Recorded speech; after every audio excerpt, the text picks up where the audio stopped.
ملوت بنا كن هرقاتين أهل الله ساتلايت شرميا ميديا نتورك الرتي تاسفمي لالجسم سوچي مني في جوار محمد حيوت أرمام كيروم كريف أمة أرمو وجين موتما أبا ريبوك سوفتاي ساتران إلى الله نام ستكن دبرسو برباد نام سيدورا واي ميديا أكو ريبو جيت دوغا وسو كمنو هكا وسو كمنو هايني كينيا والامت لچلو تتيكو أمة كينيا راولت كمنين humna namati kadan duga keenya mul'isu dandeenye alatti afan izaawti basabbisallachu osoo jaan biyya teenya galuu dandeenye jechuudha. Har'allee barbaachisummaa miidiyaa gadi xiqqeessitanii ilaalina. Bara kana keessatti, bara teknooloojii kana keessatti, bara globalizeeshinii kana keessatti ciminni miidiyaa dhugaa qabaatan qofa osoo hin ta'in dhugaa ofiisan bifa teknooloojiitiin bifa tarsiima masa kameen geessuun barbaachisaadha.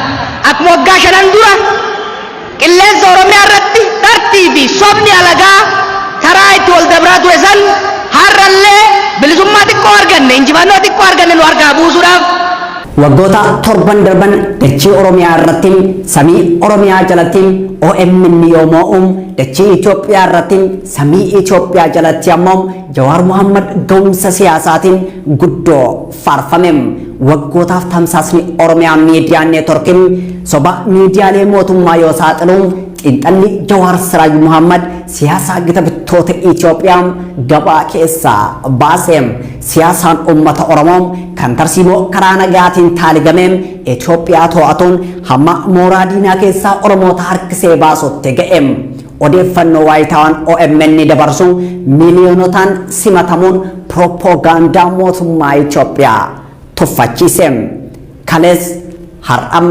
borus OMN onqorsitootaaf yaaddoodhaan farraam dhukkubbii mataatii jedhameen hamma raagamuufitti kan gahe Oromiyaa miidiyaa neetworkiin miidiyaa gurra jabaan diinaa fi fira birattis horateedha.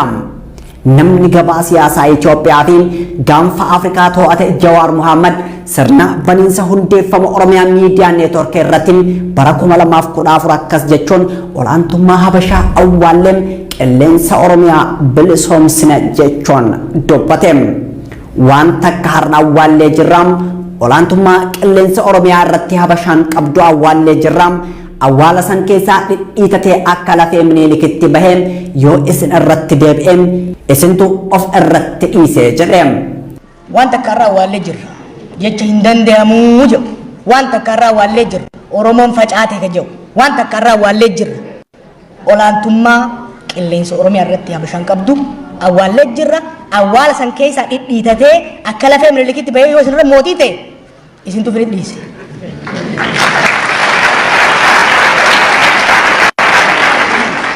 Har'aan erga olaantummaan Habashaa qilleensa Oromiyaa irraa buufamee waggaa 7 ta'eetii jiraam.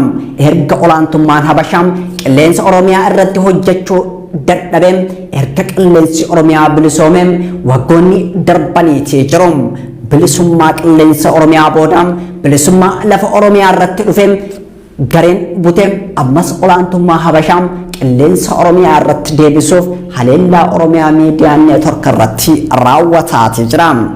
Itoophiyaa biyya miidiyaa mootummaa malee miidiyaan uummataa hin jirre keessatti biyya siyaasaa mootummaa malee siyaasaan mormituu hin tarkaanfachiifamne keessatti biyya gaazexeessaa mootummaa malee gaazexeessaan ummataaf hojjetu hidhamee ajjeefamu keessatti biyya qilleensa isii miidiyaaleen Habashaa dhuunfatan keessatti kan yeroo jalqabaatiif qabsaa'ee mootummaa Itoophiyaatiin mormee Oromiyaa miidiyaan neetworkiin bara 2014 Ameerikaa kutaa bulchiinsa Minisootaatti dhalachuun dhalootuma isaatiin ibidda siyaasaa mootummaa Itoophiyaatti kan qabe miidiyaan miiliyoonota dammaqse OMN miidiyaa waggoota 7 darban mootummaa Itoophiyaatti yaaddoo guddaa ta'eedha. Dhaadannoo jalqabaan qilleensa Oromiyaa olaantummaa halagaarraa bilisoomsina jedhuun olaantummaa Habashaa uummata Oromoof Oromiyaa dhuunfatetti kan gad bahe OMN mana qabsaa'onni gamtaan mootummaa Itoophiyaa irratti duulaan ta'e. Miidiyaan ijaa fi gurra uummataa ta'uun hayyootaan ijaaramee tumsa Oromootaatiin dagaageen mootummaa Itoophiyaa kan taankii fi baankiin of ijaareen tooftaa cunqursaa isaa yoo saaxiluun namni siyaasaa Itoophiyaa keessatti maqaa guddaa qabu Jawaar Siraaj Mohammad tarsiimoo yookaan tooftaan qabsoo karaa nagaam foddaa Oromiyaa miidiyaa neetworkiin diriirsuun nama bara 2018 jijjiiramni siyaasaa Itoophiyaa keessatti akka dhufu taasiseedha. Dhalachuun Oromiyaa miidiyaa neetworkiin geggeessummaa Jawaar Mohammadii fi gamtaan hayyoota Oromoo fi fincilli uummata Oromoo walitti qindoomuun mootummaa Afrikaa keessatti abbaa irree fi humna waraanaa cimaa qaba jedhamee dubbatamu addawaawii kan TPLF'n durfamu boqqise. Jawaar Itoophiyaa keessatti gaafii uummata Oromoo tarkaanfachiisuu fi deebii akka argatu taasisuuf bara 2013 sochii Oromummaa kootu dursa yookaan I am Oromo First yoo jalqabu haleellaan hamaan mooraa Habashootaa irraa isa qunnamee ture. Washington DC irraa mandhee isaa buqqifachuun Oromiyaa xinnoo yookaan Minisootaa mandheeffachuun qabsoo Oromoo walteessuus itti fufe. Yeroo Habashaan natti kaate waan bira waan ta'eef osoo hin ta'in ani ilma keessan ilma Oromooti waan jee qofaaf yeroo natti duulan dheesseetiin isin dhufe warri Minisootaa. Yeroon dhufe akkuma irraa kanatti buqqaatanii bahuudhaan nu bira dhaabbattan. Gaafsa wanni waadaa galle jira. Jibba tuffii diinni Oromoo irraa qabu kana duulan irratti godhame kana cabsuu qaba osoo hin ta'in duula Oromoo irratti godhamu hunda cabsuu qabna. Kana cabsuudhaaf immoo duulli guddaan kan duratti godhamaa jiru gama miidiyaatiin waan ta'eef miidiyaa olaantummaa Habashaan qabdu kana cabsuu danda'u tokko gadi dhaabnaa jeen waadaa isin seene. Waadaa seenne ji'a 6 keessatti waadaa san gargaarsa biitii fi gargaarsa keessaniin waadaa san wani rabbillee galateeffadhu waadaa san osoo nyaatiin ji'a 6tti OMN gadi dhaabnee qilleensa irraan isinii baafne. Jawaar Washingtonitti dargaggoota Oromoo ijaaruu hammam sochii Oromummaa kootu dursaattiin OMN ijaaruu hamma qeerroo walteessuuttiin mootummaa Itoophiyaa qormaatu hamma injifannoo argachuuttiin Oromiyaa galuu hamma mana hidhaa seenuttiin nama siyaasaa Itoophiyaa keessatti kiila lixee gurri fagaateedha.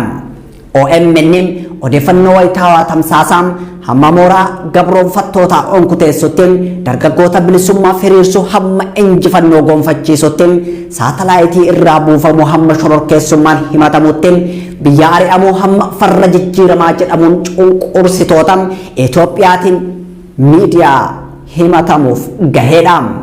Garuu cunqurfamtoota biratti miidiyaa walabaa miidiyaa uummataa daandii jijjiiramaa qabsaa mirga cunqurfamtoota faajii qabsoo Oromoo farra cunqursitoota jedhamuun faarfama.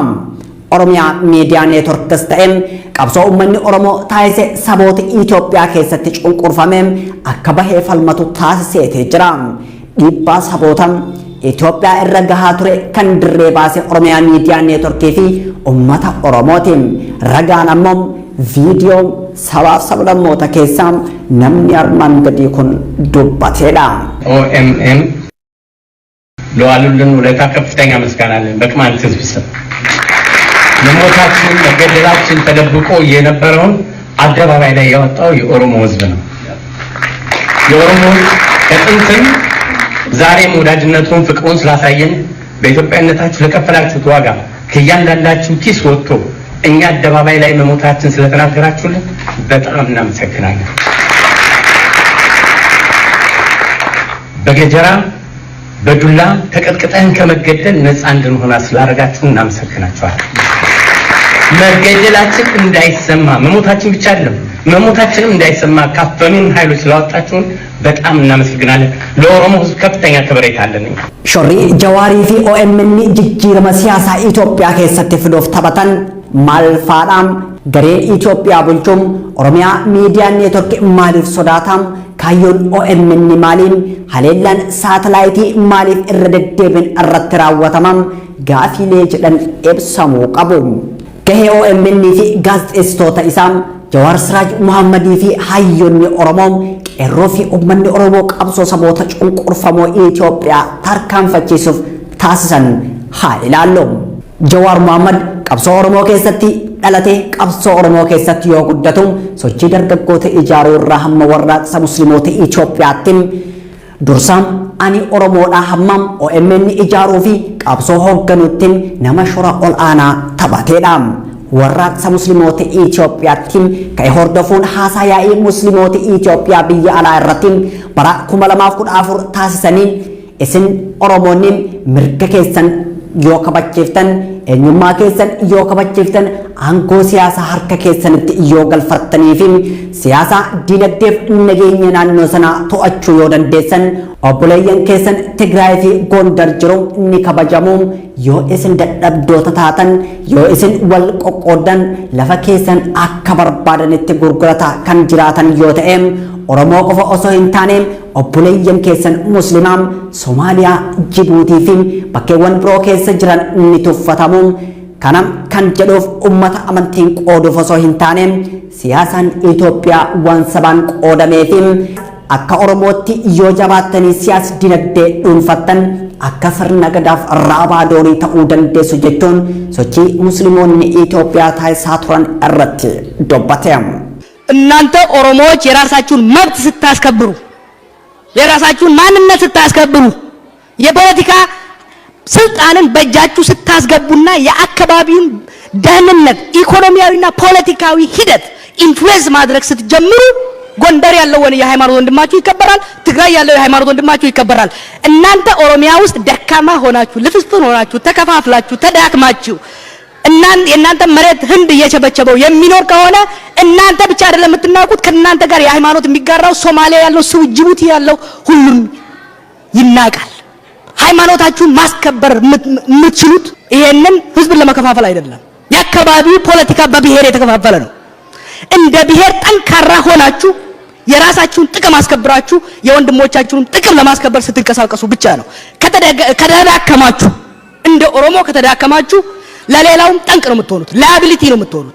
እንደ ኦሮሞ ከተጠናከራችሁና የአካባቢውን ፖለቲካ ኢንፍሉዌንስ ማድረግ ከቻላችሁ ለሌላውም ኩራት ተገን እንደ ገዳው ዘመን እንደ ራባዶሪው ዘመን ድጋፍ ተገን ልትሆኑ ትችላላችሁ። ኢትዮጵያ keessatti gaafin musliimotaa bara 1980 jaarraa jalqabeen kan gaafatamaa ture yoo ta'u hamma har'aatti deebii hin arganne.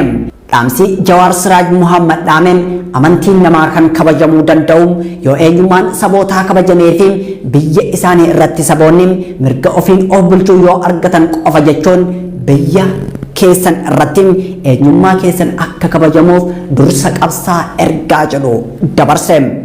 Itoophiyaa ilaalcha nugusootaatiin dhiiga sabootaa irra dhaabbatte keessatti furmaanni akka sabaatti jabaatanii dhaabbachuuf siyaasaa fi dinagdee impaayera Itoophiyaa keessa jiru dhuunfachuu qofatu nama kabachiisa. Sochii Oromummaa dursuu booda beekumsaa fi qabeenya Oromoo walitti dhufuun qabsoo Oromoo utubuu qaba ejjannoo jedhu kan qabate Jawaar miidiyaa har'a summii diinatti ta'e miidiyaa OMN jedhamu ijaaruu deemna. Gabrummaan guddoon gabrummaa qawwee osoo hin taane gabrummaa sammuu namaa irratti hojjetameedha. Uummanni cunqurfame yeroo nuti namaa gadi gabroonfattootatu nu caalaa aboo Oromoon wal hin taatu kan jedhu san cabsuu barbaanna. Gabrummaa sammuu kana garagalchinee Oromoo akka ijoollee teennaa sanitti Amaarri ammoo likki inda Oromoochuu akka jedhu barbaanna jechuun OMN ijaaruu jalqabuuf waada seenem. Hawaasni Oromoo diinagdeedhaan leecalloodhaan hayyoonni hogeeyyoonni Oromoo immoo beekumsa qaban saniin tajaajiluu qabanii namoonni akka kiyyaa kun immoo kawacee iyyee nama walitti fiduu danda'u beekumsaaf qabeenya Oromoo kana walitti fidee jara kana gargaaruu qaba jenneeti waan Oromiyaa miidiyaa neetwork jaamu ka televezyiina of keessaa qabu ka raadiyoo of keessaa qabu gama weebsaayitiin ka dabru tokko dalaguuf deemna. Kana waggaa jennu waan olola Habashaa irratti qofa osoo hin tahin waan isaan qaban kana qulqullinaan kan caalu quality dabarsuun kan caalu dalaguu barbaanna. Kana wanni goonuuf maali?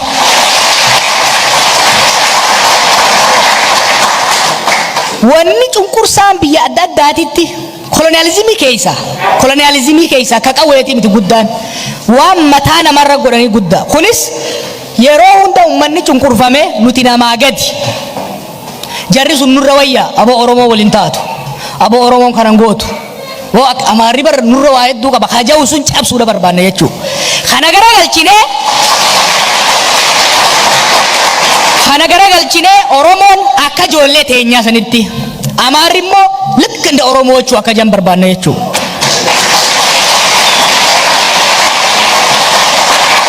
Kana waggaa jennu gama miidiyaa qofaanii miti. Baratan akka Oromoo, dalagatan akka Oromoo, falmatan akka Oromoo, miidiyaa qabaatan akka Oromoo Oromoonis akka jettu warri ollaatis akka jedhu naftanyaanis akka jettu barbaanna. Jawaar Siraaj Muhammad Itoophiyaa keessatti Oromoon akkuma guddaa ta'e waan hundaan guddatee argamuu qaba.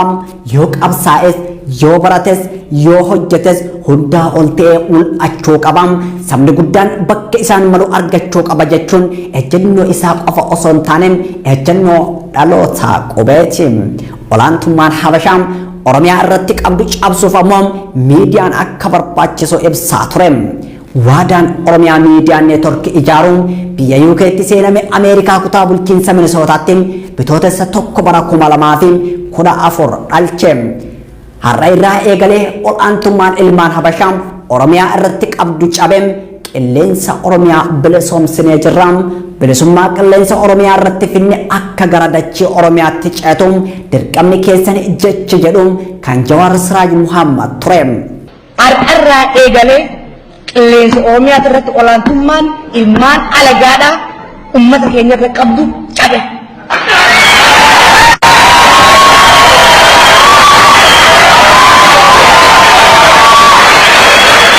Qilleensa Oromiyaadha bilisoomsine. Bilisummaan tuttee gara bilisummaa dachee Oromiyaatitti akka ceetu dirqamni keessan jechuudha. Dhalachuun Oromiyaa Miidiyaa Neetworkiin dukkana gabrummaa qilleensa Oromiyaa dhuunfata cabsee Oromoo dammaqsee dadammaqiinsi sammuu uummataa lafa Oromiyaa bilisoomsuu fi olaantummaa Habashaan karaa diinagdee siyaasaa fi waraanaatiin qabdu cabsutti ce'e. OMN gola diinaa hunda lixuun iccitii yoo saaxilu Jawaar Muhammadiif ayyoonni Oromoo xiinxallaaf hubannaa bal'aa uummataa kennuun siyaasaa Itoophiyaa sirna Itoophiyaa bitaa jiru boqonnaa dhoowwe. Qilleensa Oromiyaa bilisoome irratti dhaloonni dabtara darbuun mormiif karatti bahe gaafiin uummata Oromoo deebii haa argatu, mirgi abbaa biyyummaa haa kabajamu, Finfinneen kan Oromooti dhaadannoo jedhuun adda dimokiraasaa warraaqsa uummatoota Itoophiyaa qormaate. Jechi Jawaar Muhammad miidiyaa warra Kwaatar Aljaziiraa irratti ani dursa Oromoodhaan ayam Oromoo farasti jedhu dukkana gabrummaa bariisisee olaantummaa Habashootaa onkuteesse. Tooftaan qilleensa Oromiyaa bilisoomsuu ammoo dhaloota dammaqse. Dadammaqiinsi sammuu dhalootaa keessatti uumame sirna Itoophiyaa bulchuun danqee qabe. Oromiyaa Miidiyaa Neetworkiin miidiyaa sabboonummaa Oromootiin faayameen Oromoo leellisuu fi gabrummaa buqqisuuf ijaarameen jala Oromoon hiriireen qabeenyaan tin'isu jalqabe. Gaafii uummanni Oromoo Itoophiyaa keessatti gaafatu gaafii eenyummaa, gaafii abbaa biyyummaa fi gaafii dimokiraasiiti. Oromoon Itoophiyaa keessatti eenyummaan isaa kabajamee fi aadaan afaan amantiin isaa dagaagee jiraachuun gaafii uummata Oromooti. Qabiyyeen lafa Oromiyaa bitaa mirgaan saamamu akka deebi'uu fi dimokiraasiin gadaan qajeelfame Itoophiyaa keessatti akka bu'uureffamu kan jedhu gaafii uummata Oromooti. Gaafii uummata Oromoo kana Oromiyaa Miidiyaa Neetwork qilleensa irra oolchuun gabrummaa sammuu uummataa qabde bilisoomse. Yoo kana hin ta'in ammoo Oromiyaa walabaa ijaarrannaan of dandeenye biyya keenya dhaabbannaanis kayyoo qabsoo uummata Oromooti. Mormii fi qabsoo wayyaanee irratti bara 2014 irraa jalqabeen hamma bara 2018 adeemsifamaa tureef xiinxallaan siyaasaa Jawaar Muhammadii fi OMN adda durummaan maqaan isaanii ol ka'ee mul'ata. Wayyaaneen sagalee qilleensa Oromiyaa bilisoomsee fi ibidda warraaqsaa itti qabe dhaamsuuf diishii guuruu hamma haleellaa saatalaayitiitti hojjetaa turte. Haleellaan saatalaayitiin yeroo 29 Oromiyaa Miidiyaa Neetworkitti bulchiinsa wayyaanee jalatti raawwate hin milkooyne. OMN ittisuun hin danda'amne. Ibidda warraaqsaa dhalootaan itti qabates ofirraa dhaamsuu hin dandeenye. Waggoota kurnan darban qabsoo bilisummaa sabootaa mirkaneessuu fi Itoophiyaa dimokiraatessuu keessatti hoogganummaan Jawaar Muhammadii fi qeerroo Oromoo adda dureedha. OMN ammoo karaa hoogganummaa fi tarsiimoon qabsoo ittiin dabarsan ture. Hangamoo milkiin duubatti deebi'us imalli walqixxummaa, bilisummaa, abbaa biyyummaa, dimokiraasii fiduu dhiigaa fi lafee qeerroo Oromoo boolla guuteetiin Itoophiyaa keessatti milkaa'e. riiformii siyaasaa fi dinagdee Itoophiyaa keessatti dhufeef abbaa qeerrooti kan jedhamuu fi inni ammoo ani obboleessam qeerrooti kan ofiin jedhu Jawaar Mohammad dabalteen hayyoonni Oromoo isa wajjin hojjetaa turanii fi OMN qaamota adda dureedha. Jijjiirama kanaaf Oromiyaa Miidiyaa Neetworkii qabsaa'ee jira, aarsaa barbaachisu kafalee jira. Itoophiyaa dimokiraatota ijaaruu fi qilleensa Itoophiyaa olaantummaa miidiyaa mootummaa qofaan dhuunfatame bilisoomsee jira. OMN uummata Oromootiif ijaa fi gurraa qabsaa'aadha. Ilmaam OMN meeshaa jabana qabsoo Oromootiin Oromoof dhalateem Oromoon dhalateem Oromoof hojjeteem bu'aa barbaachisu argamsiise jedhamee fi ragaan bahamee fi jira.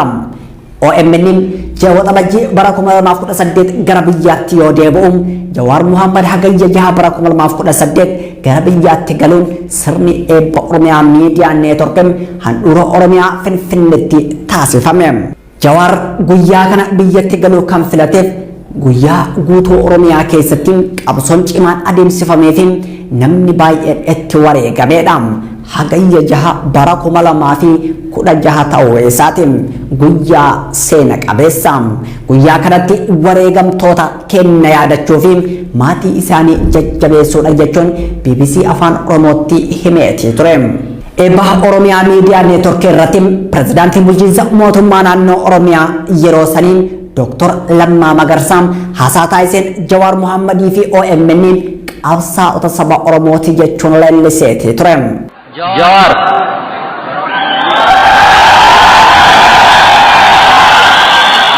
Jawaar daayireektara OMN qofa otoo hin ta'in ilma Oromoo, qabsaa'aa Oromoo,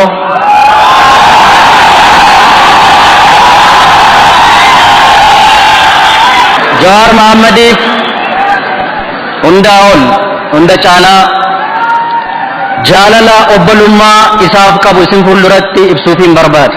OMN qabsaa'aa saba Oromooti, miidiyaa qofa miti. Kanaaf qabsoo saba Oromoo keessatti hirmaatee gumaacha guddaa taasisaa ture waan ta'eef kanarraan geenyu kana keessatti gumaacha inni taasiseef carraa kanaan galateeffachuun barbaada. OMN miidiyaa qofa osoo hin taane qabsaa'aadhaan akka ilma Oromootti ilaalamaa. OMN Itoophiyaa keessatti uummata Oromoo qofaaf osoo hin taane sabaa fi sablammoota Itoophiyaa keessa jiraniif qilleensa kennuun mana federaalizimii dhugaan keessaa burqu ta'eetii jira. Sidaamaa hamma Walaayittaatti, Qimaantii hamma Somaaliyaatti qilleensa OMN fayyadamuun cunqursaa saba isaanii irra gahuun ibsataa turaniitii jiru. OMNs ta'e Jawaar Mohammad yeroo gara biyyaatti deebi'an akeeka ce'umsaa milkeessutti yoo deebi'an dhiigaa fi lafee dargaggoota Oromoo irra ejjetee gareen aangoo mootummaa Itoophiyaa qabateen jijjiiramicha butuun Jawaar Mohammad OMN fi qeerroos tarree farra jijjiiramaa kaa'uun farra jettee ka'e. Doorsisaa fi akeekkachiisa garaagaraa karaa abbaa taayitaa biroodkaastingii Itoophiyaatiin OMN dhaqqabaa turuun gochoota waggaa lamaan duram OMN mudataa turedha. Jawaar waa'ee doorsisa kanaa yoo dubbatu dhugaa Oromoo karaa dhugaa qofaan itti hin dabalinaa, irraa hin hir'isinaa, samiin gadi siixee dachiin ol siixus dhugaa Oromoo irraa hin jallatinaa, rakkoon mootummaa Itoophiyaa OMN irra osoo hin taane dhugaa Oromoo irraayyee hamma dhugaa Oromoo awwaalanitti isin itti fufaa, cufan haa cufan malee dhugaa Oromoo irraa hin dabinaa jechuun gaazexeessitootaa fi hojjettoota Oromiyaa Miidiyaa Neetworkii hundaaf dhaame. Ani wanni ani maaneejmentii OMN'if gorsu dhugaa Oromoo karaa dhugaa qofaan. Dhugaa Oromoo waan takka irraa hin hir'isina, kijiba ittiin dabalina, soba ittiin dabalina. Samiin gasiixee dachiin ol siixus dhugaa Oromoo irraa hin jallatina. Maaliif gaafa dhugaa Oromoo irraa jallattan lama dhabdan. Hin dhiiftu jarri. Rakkoon isin irraa himiti uummata dhugaa Oromoo irraa. Dhugaa Oromoo haga awwaalanii, dhugaa Anooleef Calanqoo hanga awwaalanii, yakka Wallaggaa Gujiitti hojjetan kana hanga awwaalanii, gootummaan Minilik hanga samii baasanitti, impaayera dullattii sana haga ol deebisanitti isaan hin rafan. Sodaattanis, laamshoftanis, duuba deebitanis teessan saniin sanumaa jechuudha. Kana beekadhaati murannoon itti deema. Tooftaa qabsoo Oromoo laamshofti ittiin jabeessan keessaa Oromiyaa Miidiyaa Neetworkiin tooftaa jalqabaatiin OMN hundeeffamuun humna qabsoo Oromoo yoo jabeessuun humna diinaa ammoo laaffise. Waloo Lataa Qana'iin eebba OMN magaalaa Finfinnee irratti akkas jechuun humna miidiyaa ibse. Warri miidiyaa qabu dhugaa keenya awwaaleem saba guddaa hammas gahu addunyaan nu wallaaleem mallattoodhaan gungumna qooqa keenya gad qabneem waan addunyaan itti jiru meenaannessaa ilaalaam diiguufis ijaaruufis miidiyaan matarayyaasa caala jechuun ibse. Warri miidiyaa qabu dhugaa keenya awwaalee saba guddaa ammas gahu addunyaan nu wallaale mallattoodhaan gungumna qooqa keenya gad qabnee waanuma farkaa qabnu dubbatachuu dadhabne waan addunyaan itti jiru meenaannessaa ilaala ijaaruufis jigsuufis ga'een miidiyaan qabu matarayyasii caala. Abboonni baabaa signee kallattii hundumaarraa aaxinnaatiyyuu malee miidiyaa sabaa ta'an nutis horachaa jirra. Isaan keessaa inni tokko keessummaa guyyaa har'a OMN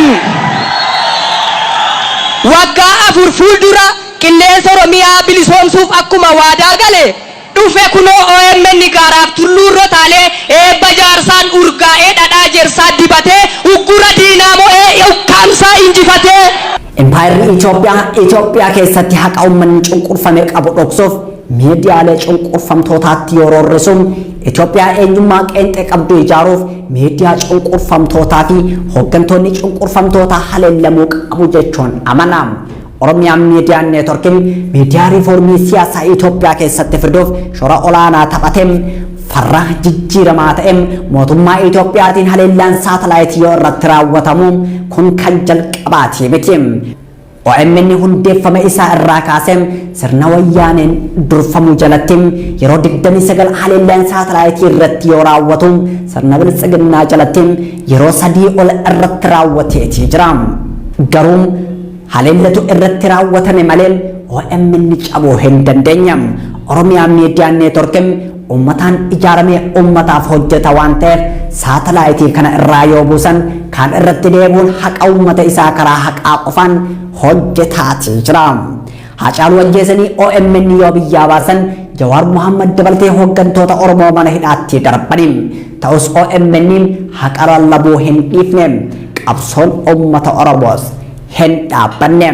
Mootummaan Itoophiyaas kan OMN biyyaa baasee qabsaa'ota Oromoo hidheen Hacaaluu Hundeessaa ajjeeses dantaa siyaasaa isaa nagaa fi tasgabbiin kabachiifachuu hin dandeenye. OMN dantaa biyyaalessa Oromiyaa kabachiisuuf dhaabbateem fedhii fi dantaa uummata Oromoo kabachiisuuf sagaleen Oromoo hafuura ittiin baafatu ta'uuf dhaabbateem. Itoophiyaa Abiyyi Ahmad ijaaruuf deemuun OMN fi fakkaattota isaa Jawaarii fi kanneen birootiif bakka hin qabdu. OMN mana federaalistootaa ta'een tajaajilaatii ture. Jawaar ammoo Itoophiyaa dimokiraatessuufiin federaalizimii dhugaa uumuuf hojjetaatii ture. Oromiyaan miidiyaa neetworkiin miidiyaa qofa osoo hin taane akka paartii siyaasaatti tarsiimoof kayyoodhaan qabsaa'een yeroo gabaabduu keessatti dhaloota ibidda oomisheen diina harcaaseen Oromoo boonse. OMN miidiyaa qabsootiin abbaa injifannootiin OMN karaa tooftaa qabsoo ittiin labsamuudhaan gola hayyuuf gootaatiin dirree qabsaa'otaatii kan jedhu jechoota namoota OMN dinqisiifataniiti. Erga riiformiin siyaasaa fi dinagdee Itoophiyaa humnoota Itoophiyaa tokkummeessuu barbaadaniin butamee booda OMN akka diinaa fi farra jijjiiramaatti farrajame. Qaamota farreen jijjiiramaa jedhamanii tarreeffaman keessaa Oromiyaa miidiyaa neetworkii tarree duraa irratti argama. Maaliif kan jedhuun gaafiidha. Itoophiyaan mootummaan Abiyyi Ahmad ijaaruuf deemuun Itoophiyaa eenyummaa qeenxee qabduun Itoophiyaa eenyummaan sabootaa keessatti hin kabajamne Itoophiyaa summii sabootaa taateedha jedhamee dubbatama. Oromiyaan miidiyaa neetworkii ammoo akeekaa fi kaayyoo Itoophiyaa eenyummaa qeenxee qabdu mormeen eenyummaa sabootaatiif dhaabbattuudha. Bakka miidiyaaleen eenyummaa sabootaa dhaadheessan jiranii fi hooggantoonni eenyummaa sabootaa jiranitti Itoophiyaa akkasii ijaaruun qormaata cimaadha. Kanaaf falli jiruun OMN biyya abbaa isaa irraa akka baafamuu fi gaazexeessitoonni isaa kun hidhaan kun ammoo biyyaa baafamuun akka bittinnaa'an taasifame. ta'us OMN dandamateem hojii isaa osoo hin dhaabin itti fufeem har'a gaheetii jira. Waggaa tokkoof erga biyyaa baafamee yeroo 3 ol haleellaan saatalaayitii kan irratti raawwatame yoo ta'u labsamuu waxabajjii 29 guyyaa Haacaaluu Hundeessaa hordofuun OMN irratti haleellaan cimaan raawwatameetii jira. Kunis bulchiinsi Oromiyaa Miidiyaa Neetworkiin waxabajjii 29 guyyaa Haacaaluu jechuun moggaasuu hordofeeti. Gareen Haacaaluu Hundeessaa ajjeeseen haqa isaa dhoksee miidiyaalee haqa isaa lallaban hunda qilleensa irraa dhabamsiisuuf hojjetaa jira. Miidiyaan humna qabaam humna cimaa qabsoo ittiin sochaasanidha. Sabni gabroomeen humna miidiyaa cimaa qabaachuu qabaam. Kanaaf ragaan qabsoo OMN taasiseedha. Jechoonni jedhanis jechoota xiinxaltootaati. Fakkeenya kanaaf Hasan Jawaar Muhammad hundeeffama OMN waggaa 3ffaa irratti taasise ragaadha. Diinni OMN guddaan wayyaanee fi sahibban wayyaanee qofaam.